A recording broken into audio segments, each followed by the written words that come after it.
Consistency doesn't guarantee that you'll be successful, but a lack of consistency absolutely guarantees you will fail. To achieve anything extraordinary in this life, you don't need to be special. You don't need elite genetics, a wealthy background, or a brilliant spark of genius. You just have to be what most people are completely incapable of being: consistent, determined, and willing to work when nobody is watching. No shortcuts, no hacks. Most people show up for 2 days, look in the mirror, see no results, and they quit. They say the struggle is too real, or the conditions aren't perfect. But let me tell you a secret: starting is the perfect condition. If you keep going every single day while your competition falls off, you will eventually lap them. You need to do so much work that it becomes statistically unreasonable for you not to be successful. Confront the work, embrace the hard, and stop waiting to get in the mood. We live in a culture obsessed with addition. We go to the buffet of life and pile our plates dangerously high. We want the thriving business, the perfect body, the new relationship, the mastery of a musical instrument, all at the exact same time. But your capacity does not miraculously expand just because you loaded more onto your plate. If you want to pick something meaningful up, you have to put something else down. Look at your life right now and create a rank-ordered list. Kill the distractions. If you focus on just 1 or 2 major goals this year, you can achieve them. If you try to do everything, you guarantee failure. And as you climb that ladder of success, make sure it's leaning against the right wall. We often trade hidden metrics like peace of mind, quality time with family, and mental health, just for observable metrics like a fancy job title or a larger bank balance. What good is a higher salary if your daily commute makes you miserable and your career robs you of the ability to sleep peacefully at night? The moment you commit to personal growth, you enter what is known as the lonely chapter. This is the period of your life where you have evolved so much that you no longer resonate with your old group of friends, but you haven't yet built a new circle.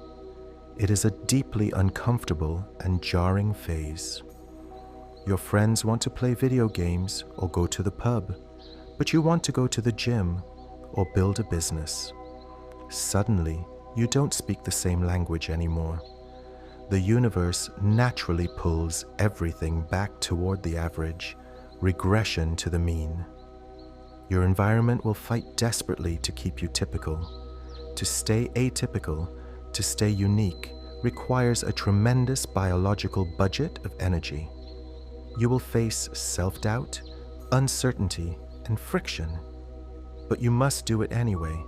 Do it tired. Do it sad. Do it lonely. Do it without a role model.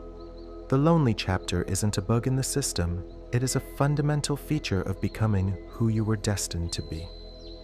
Look around you. Why are we so terrified of being different? Why are we so desperate to conform?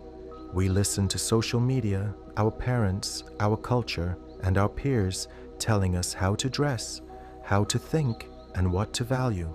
In doing so, we completely lose touch with the core of our being, your uniqueness, your strange quirks, your odd tastes.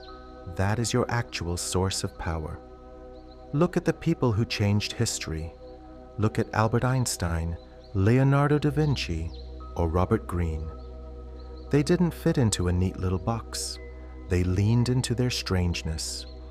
When you compromise who you are to make others comfortable, you alienate yourself from your own soul. You might get away with it in your 20s because you have youth and energy, but by the time you hit your 30s, the depression sets in because you don't even know who you are anymore. Have the courage to stand up and say, I am perfectly fine with being different. If people mock you, Let them. Being mocked is simply the price of admission for becoming extraordinary. Many of us suffer from productivity dysmorphia and deferred happiness syndrome. We wake up every single day feeling like we are already in financial or productive debt. We believe that once life's immediate duties are out of the way, we can finally start living our real life. We treat our present existence as a provisional life, a rehearsal for a future that never arrives. Stop waiting. This life is happening right now, in this very moment. Life is inherently ridiculous, mysterious, and beautifully complex. Let's look at the absolute truth.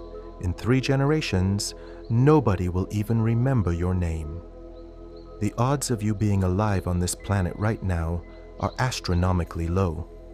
If that absolute reality doesn't give you the liberation to drop your petty worries, face your fears, and find some immediate joy, nothing will. Stop taking your problems so seriously. Stop being a cynic who reduces the richness of the world to mere power dynamics. Lean into the discomfort. Focus your mind with absolute clarity. From morning until night, become the director of your own movie and enjoy the incredible ride.